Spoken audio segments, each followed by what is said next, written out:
Hi.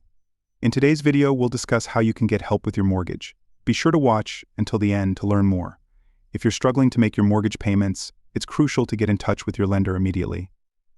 They can inform you if you qualify for a forbearance plan, which allows you to either reduce or temporarily suspend your mortgage payments for a specified period while you work on regaining financial stability. Another option is to inquire about a loan modification. With a loan modification, your lender can adjust the terms of your mortgage without needing to refinance. This might include extending the mortgage term, changing the loan type, or lowering the interest rate. Such modifications can make your monthly payments more manageable, helping to ease your financial burden. Additionally, you can explore the possibility of setting up a repayment plan with your lender. If you have already missed some mortgage payments, a repayment plan can spread the overdue amounts over several months, allowing you to catch up gradually.